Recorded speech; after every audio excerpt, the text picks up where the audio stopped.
नमस्कार मित्रांनो, उदय ग अंबे उदय या मालिकेच्या 14 ऑक्टोबरच्या भागामध्ये सतीचा स्वयंवर असतो आणि कुणाच्या गळ्यामध्ये वरमाला घालायची हे सतीवर तिच्या पिताश्रीने सोपवलेले असते।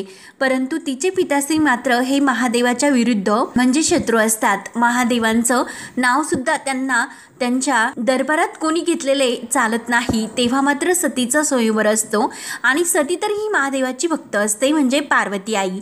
आणि सतीने मनोहीन महादेवांना ही तपश्चर्या करून जो वर मिळवलेला असतो, तर महादेव हे सतीच्या तपश्चर्येवर खुश होऊन तिच्याबरोबर लग्न करणार आहे असे त्यांनी तिला वचन दिलेले असते। तेव्हा सतीच्या स्वयंवराच्या दिवशी तिच्या पिताश्रीने भिकारड्या महादेवाला सुद्धा असे आमंत्रित केले आहे असे ते सतीला म्हणतात।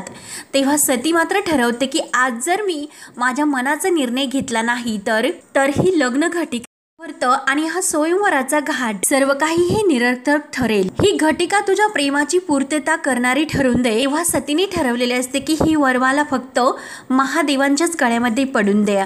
कैलास पर्वतावर मात्र ध्यानस्थ बसलेले महादेव हे सर्व काही बघत असतात आणि ही वरमाला शेवटी महादेवांच्याच गळ्यामध्ये पडणार असते। तेव्हा सती कुणाच्याही गळ्यामध्ये ती वरमाला पडायला नको म्हणून ती आपली वरमाला असते तर ती वर जे द्वारपाल म्हणून महादेव उभे त्या पुतळ्यात केलेले असतात, तर त्या आईन त्या पुतळ्यात येऊन महादेवांच्या गळ्यात पडते।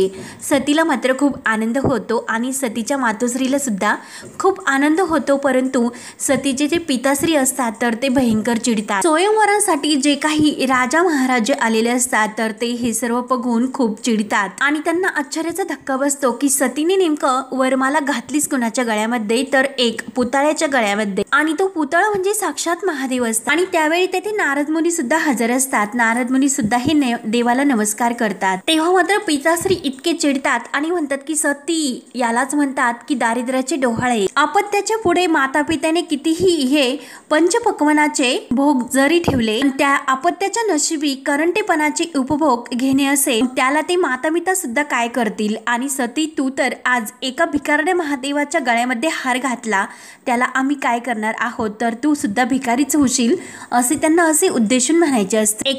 निर्जीव पुतळ्याच्या गळ्यामध्ये तू वरमाला घातलीस। तेव्हा सती आपल्या पिताश्रींना उत्तर देते की काय तुम्ही त्या पुतळ्याला निर्जीव पुतळा असे म्हटलात, परंतु ज्या पुतळ्याला महादेवाचं स्वरूप आहे मग ती मूर्ती म्हणजे तो पुतळा त्याहून सत्य सुंदर आहे, दुसरे काहीच नसेल। तेव्हा पिताश्री हे सतीला म्हणतात की उद्धट मुली, काही तर्क तू मानतेस ना त्याने सत्य काही बदलणारे नाही। तेव्हा सती सुद्धा आपल्या पिताश्रींनाच खूप छान उत्तर देते की सत्य हेच आहे की सती ही महादेवांशिवाय नाही जगू शकत। तेव्हा सतीचे पिताश्री तिला विचारतात की कुठे तुझा महादेव, हा मातीचा पुतळा हा तुझा महादेव। तेव्हा सती म्हणते की पिताश्री अहो माता जरी इतकी शूद्र असती तर उदरभ्रण करणारी धान्य बीज तिच्या पोटी अंकुरली नसती। आभाळावरती अधिराज्य गाजवणाऱ्या पाखरांनी तिच्या कुशीत विश्रांती घेतली नसती। चक्रवर्ती सम्राटांचा गर्विष्ठपणा जिच्या पोटामध्ये समावेश होतो अशा मातीपुढे मी मोठा हा अभिमान मात्र बाळगू नये। पिताश्री आपण केवळ मातीचा एक पुतळा उभा केला, परंतु ह्या पुतळ्यामध्ये त्या मातीच्या चराचरात असंख्य पुतळा उभा करणार आणि त्यात प्राण फुंकणारे माझे महादेव या चराचराला व्यापतील। गळ्यामध्ये ते प्राण प्रतिष्ठित आहेत। तेव्हा सती महादेवाला मनापासून नमस्कार करते आणि सतीची प्रार्थना ऐकून साक्षात महादेव तेथे प्रकट होतात। सर्वजण अगदी आश्चर्याने महादेवांकडे बघत असतात।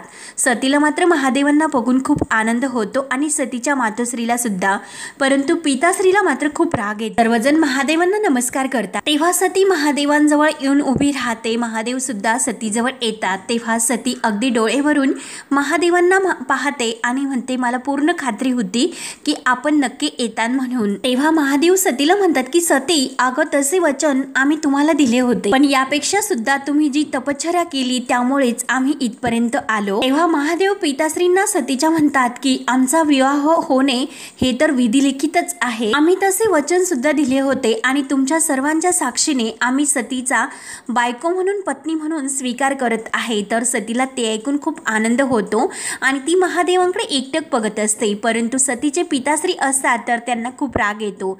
सर्व देवदेवता सुद्धा ह्या म्हणजे सती आणि महादेवांच्या स्वयंवराला हजर असतात। तेव्हा मात्र सतीचे पिताश्री म्हणतात की हा विवाह मला मान्य नाही, माझ्या इच्छेविरुद्ध तू हिच्याशी विवाह कसा करतो ते मी बघतोच, म्हणून आपल्या कमरेची तलवार बाहेर काढतात आणि महादेवावर उचलतात आणि तेवढ्यात ब्रह्मदेव अवतार घेतात आणि त्या सतीच्या पिताश्रीला थांबवतात। कारण जे काही झाले हे तुझ्या इच्छेप्रमाणेच झाले, तूच म्हटला होता की जे काही होईल ते सतीच्या इच्छेप्रमाणे होईल, पुतळ्यांच्या रूपाने का होईना महादेवांचे अस्तित्व तूच येथे प्रस्थापित केले। हा विवाह होणार हे विधिलिखित आहे, हे विश्व कल्याणाची नांदी आहे, त्यामुळे तू यात आडवा येऊ नकोस। अरे सती, तुझ्या पोटास जन्माला आली हे तुझा बहुमान समज आणि आता पित्याचे कर्तव्य म्हणून तू तिचा हात महादेवांच्या हाती दे। तेव्हा मात्र महादेव आपल्या चमत्काराने आपल्यामध्ये म्हणजे हातात हे लगेच सतीच्या गळ्यात घालण्यासाठी वरमाला बोलावतात आणि चमत्काराने ती वरमाला त्यांच्या हातात येते आणि सतीची ही जी मातोश्री असते तिला हे सर्व बघून खूप आनंद होतो, डोळे भरून येतात।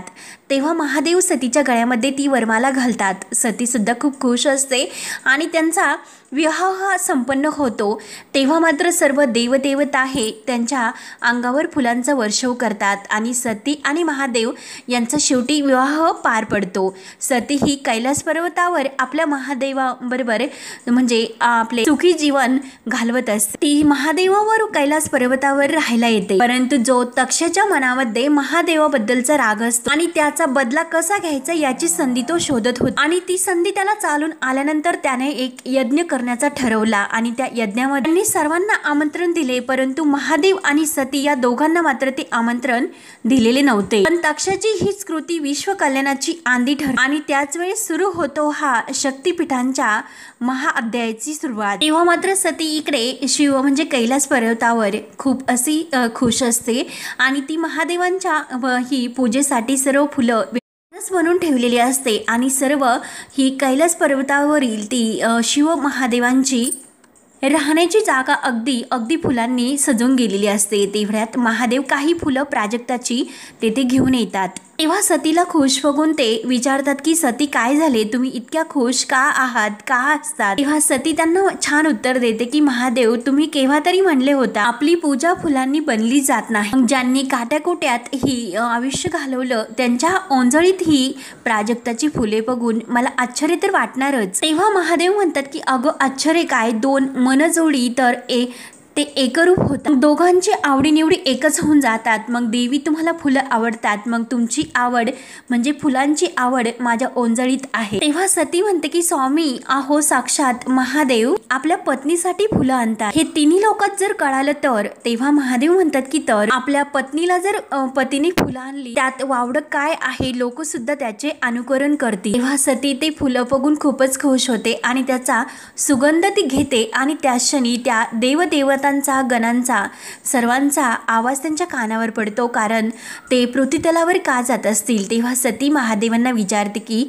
स्वामी काय झाले, हे सर्व देवदेवता आणि गण पृथ्वीतलावर का जातात, तेथे काही सोहळा आहे? तेव्हा मात्र ज्या सतीचे पिताश्री असतात त्यांनी जो यज्ञ पूजा ठेवलेली असते तर तेथे मात्र या दोघांना आमंत्रित केलेले नसते, म्हणजे महादेव आणि सती यांना।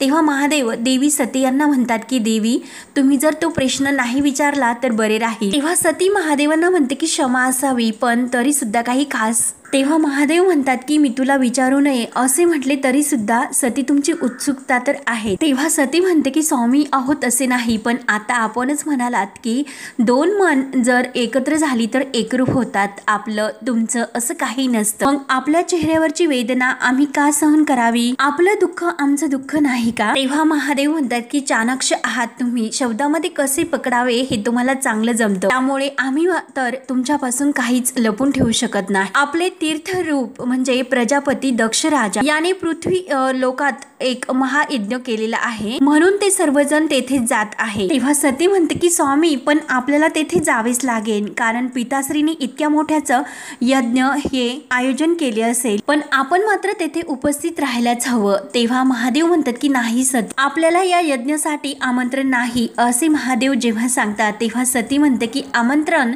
मुलगी ही पिताश्रींच्या आमंत्रणाची वाट बघेल का आणि स्वामी तिकडे जाण्याची खरंच माझी खूप इच्छा होते असे सती म्हणते। तेव्हा महादेव म्हणतात की देवी तुमच्या ह्याच इच्छेला तुम्ही आवर घाला। प्रजा दक्ष यांच्या मनी आपल्याविषयी द्वेष तर आहे आणि जर आपण तेथे गेलो आणि आपला तेथे अपमान झाला तर। तेव्हा सती म्हणते की मला त्याची पर्वा नाही आणि यात कसला अपमान, मी त्यांची कन्या आहे आणि त्यांचा माझ्यात अंश आहे। मी पिताश्रींना चांगलंच ओळखते, भलेही त्यांच्या मनात राग असेल परंतु मायेची सई कधी कमी नाही होणार आणि स्वामी मला पूर्णपणे खात्री आहे की झाले गेले विसरून ते नक्की आपल्या दोघांना स्वीकारते। तेव्हा महादेव विचारतात की सती तुला इतका विश्वास? तेव्हा सती म्हणते की का असू नये, माझे ते जन्मदाते आहे, माझ्याशिवाय त्यांना जास्त कोणी नाही ओळखू शकत। एका पिता पुत्रीचे नातं मिष्टान्न आणि माधुर्य, मिष्टान्न जेवढं ग्रहण करावं तेवढं माधुर्य वाढत जात, तितकंच ते नाटक घट्ट होत जातं। तेव्हा महादेव सतीला म्हणतात की ते तुमचा भ्रम आहे। तेव्हा मिष्टान्न दूषित होते तेव्हा सर्वप्रथम ते माधुर्याला कळतं, साधं आपलं अन्न गुणधर्म त्याग करतो, तर मग नात्याचं काय? कुठल्याही भ्रमात राहण्यापेक्षा काळाची पाऊल ही ओळखा आणि आपण तेथे जाण्यापेक्षा तर कदाचित काही अघटित घडू शकेल। तेव्हा सती म्हणते की असे काही होणार नाही कारण हा सोहळा मांगल्याचा आहे, तर तेथे असे अमांगल्य होऊ शकत नाही, तेवढे माझे पिताश्री दक्ष आहे। तेव्हा महादेवांना सतीचा राग येतो, ते म्हणतात की सती, तेव्हा सतीच्या डोळ्यात खूप पाणी येते आणि सती रडत असते। तर हा भाग येथे संपतो। पुढील भागामध्ये सती ही आपल्या पिताश्री दक्ष राजाला इकडे येते आणि त्या यज्ञाच्या ठिकाणी ती आपल्या पिताश्रींना जाब विचारते की पिताश्री तुम्ही सर्व देवलोकांना येथे या यज्ञासाठी आमंत्रित केले परंतु माझ्या महादेवांना तुम्ही का आमंत्रित केले नाही? तेव्हा सतीचे पिताश्री म्हणजे दक्ष राजा म्हणतो की भूप्रेतांबरोबर राहणाऱ्या तो भनंग त्याची चार चौकात बोलवण्याची लायकी सुद्धा नाही। तेव्हा सतीला महादेवांचा जो काही अपमान होतो तो सहन होत नाही आणि ती लगेच आपल्या पिताश्रीला म्हणते की ज्या राज्यात माझ्या महादेवांचा अपमान होतो आणि तो माझ्या कानावर पडतो ते तर मी ऐकून घेऊ शकत नाही, म्हणून सती धावतच जाते आणि त्या यज्ञ कुंड असतो त्याच्यामध्ये आपला देह त्याग करते। हे जेव्हा महादेवांना कळते तेव्हा महादेव खूप भयंकर चिडतात आणि ते एका राक्षसाचा अवतार घेऊन ते त्या यज्ञात येतात आणि सर्व यज्ञाचं राख रांगोळी करून ठेवतात, कारण सती ही आपला देह त्याग करून गेली हे महादेवांना काही सहन होत नाही। तेव्हा आता महादेव दक्ष राजाला कसे सुनावतात तर ते पाहण्यासाठी आपल्या चॅनलला नक्की सबस्क्राईब करत राहा। धन्यवाद।